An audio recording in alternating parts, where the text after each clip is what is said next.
सौतन part 1। माँ, भाई ने इस लड़की से क्यों शादी की? मुझे ये अधीरा बिल्कुल पसंद नहीं है। बेटी अब क्या कर सकते हैं, मैं भी तुम्हारे भाई की शादी इस लड़की से नहीं कराना चाहती थी, लेकिन समर्थ की जिद के आगे मुझे झुकना ही पड़ा। समर्थ ने अपनी पसंद की लड़की अधीरा से शादी की है, लेकिन उसकी माँ मंजू और बहन सौम्या को अधीरा बिल्कुल पसंद नहीं है। समर्थ की माँ ने तो अपने बेटे के प्यार के आगे अपना सर झुका लिया और दोनों की शादी करवा दी, लेकिन सौम्या ने अभी तक हथियार नहीं डाले थे। वो अभी भी अपनी भाभी को घर से निकालने की हर मुमकिन कोशिश कर रही है। बहू, ओ बहू, आज चाय मिलेगी या नहीं? लाई माँ जी। एक तो समर्थ भी न जाने कहाँ से इस लड़की को पकड़ कर ले आया है। हर काम ऐसे करती है मानो हाथों में मेहंदी लगी हो। लीजिए माँ जी चाय। अच्छा, तो ले आई तो चाय। मुझे तो लगा था कि तू सुबह की चाय दोपहर के खाने के बाद देगी। माँ जी, दूध वाला लेट आया था, इसलिए चाय बनाने में लेट हो गई। इतने में सौम्या वहाँ जाती है। माँ, मैं अपनी सहेली देविका से मिलने जा रही हूँ, शाम को आऊंगी। सौम्या, मैंने तुम्हारे लिए नाश्ता बना दिया है, पहले नाश्ता कर लो फिर चली जाना। मुझे आपके हाथ का बेस्वाद खाना नहीं खाना। मेरी सहेली देविका बहुत अच्छा खाना बनाती है, मैं उसके यहाँ खा लूंगी। ओके माँ, बाय, मैं चलती हूँ। सौम्या के जाने के बाद मंजू अपनी बहू पर चिल्लाते हुए कहती है, बहू, तूने इतनी बुरी चाय बनाई है, इससे अच्छा तो तू जहर पिला देती, कम से कम वो मीठा तो होता। अगर मेरे बस में होता तो चाय की जगह जहर ही दे देती। कुछ कहा तूने? अब नहीं माँ जी, मैं दूसरी चाय बना देती हूँ। रहने दे, मैं जा रही हूँ अपनी बहन के घर, तो घर का सारा काम करके रखना, शाम तक आ जाऊंगी। और हाँ, रात के खाने में कुछ अच्छा बना लेना। मंजू अधीरा पर हुक्म चलाकर चली जाती है। अधीरा बड़बड़ाती हुई किचन में जा रही होती है कि तभी समर्थ वहाँ आ जाता है। अधीरा, नाश्ता लाओ जल्दी से, ऑफिस के लिए देर हो रही है। क्या करोगे नाश्ता करके? किसी को भी मेरे हाथ से बना खाना पसंद नहीं आता, आप ही बाहर ही कर लेना नाश्ता। लगता है माँ और सौम्या ने फिर तुमसे कुछ कहा है, तभी तुम्हारा मूड इतना खराब है। तुम माँ और सौम्या की बातों का बुरा मत माना करो। मैंने माँ के खिलाफ जाकर शादी की है ना, इसलिए वो तुमसे कुछ उखड़ी उखड़ी रहती है। लेकिन मुझे पता है, जिस तरह तुमने मेरा दिल जीत लिया, उसी तरह तुम माँ और सौम्या का दिल भी जीत लोगी। बातें बनाना कोई आपसे सीखे। अब आपको ऑफिस के लिए देर नहीं हो रही?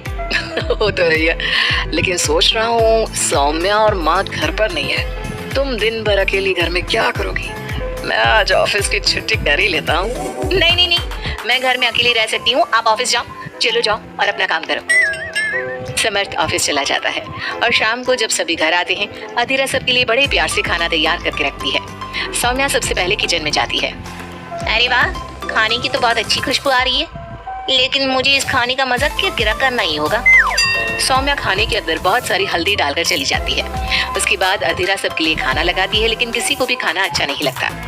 छी भाभी, कितना बुरा खाना बनाया है। इससे अच्छा तो आप हमें मनाही कर देती कि आप खाना बनाएंगे ही नहीं, तो हम बाहर से ही कुछ अच्छा खाकर आ जाते, कम से कम हमारे मुंह का स्वाद तो नहीं बिगड़ता। बहू, तूने हम सबको सुबह बिना खाना खाए निकाल दिया और अब भी हमें बिना खाना खाए सोना पड़ेगा। क्या करती हो अधीरा, तुम्हें खाना बनाना भी नहीं आता क्या? दिमाग खराब कर दिया। समर्थ गुस्से में वहाँ से चला जाता है। उसके पीछे पीछे सौम्या भी जाती है। भैया, हमने आपसे कितना मना किया था कि इस लड़के से शादी मत करो मत करो, लेकिन आपने हमारी एक नहीं सुनी। आप मेरी सहेली देविका को तो जानती हो ना, सुंदर होने के साथ साथ हर काम में माहिर है। सौम्या देखो, मैं वैसे ही परेशान हूँ, तुम मुझे और परेशान मत करो, जाओ यहाँ से। सौम्या ने समर्थ के दिल में अधीरा के लिए नफरत डालने की कोशिश की। अगली सुबह अधीरा जल्दी सोकर उठी और सबके लिए नाश्ता बना लिया, लेकिन समर्थ बिना कुछ खाए ही ऑफिस के लिए निकल गया। सौम्या भी ये सब नोटिस कर रही थी। उसने देविका को घर पर बुला लिया। देविका, आज भैया बहुत गुस्से में है, आज तुम ऐसा खाना बनाओ कि भैया उस अधीरा की तारीफ करना भूल जाए। सौम्या, तुम ये सब क्या कर रही हो? तुम्हारा भाई शादीशुदा है, वो कभी मुझसे शादी करने के लिए तैयार नहीं होगा। लेकिन तुम तो भाई से पहले से ही प्यार करती थी ना? हाँ करती थी, लेकिन ये उन दिनों की बात है ना। चुप रहो तुम, अगर तुम्हें भैया को पाना है तो तुम्हें वही करना होगा जो मैं कहूँगी। सौम्या ने जैसा जैसा कहा, देविका ने वैसा ही किया। देविका ने बहुत ही स्वादिष्ट खाना बनाया। शाम को सभी लोग इकट्ठा हुए और सबने एक साथ मिलकर खाना खाया। इतना मजेदार खाना खाकर सबने देविका की खूब तारीफ की।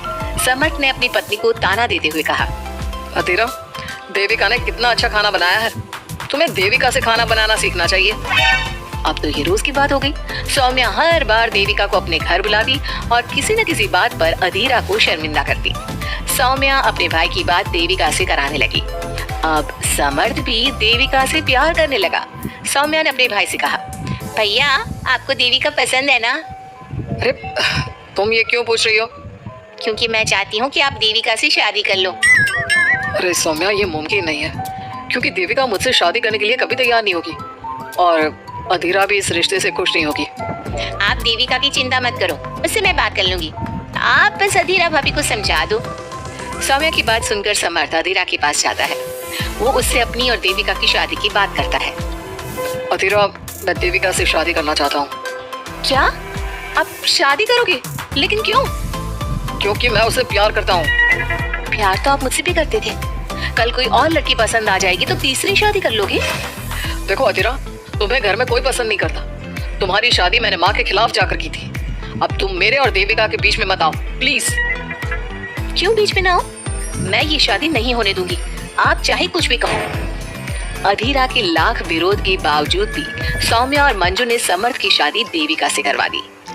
आखिरकार सौम्या अपनी भाभी की सौतन ले ही आई। शादी के बाद देविका ने घर में आते ही घर वालों के साथ कैसा सलूक किया और अधीरा के साथ क्या हुआ, ये सब जानने के लिए इंतजार कीजिए हमारे अगले एपिसोड का।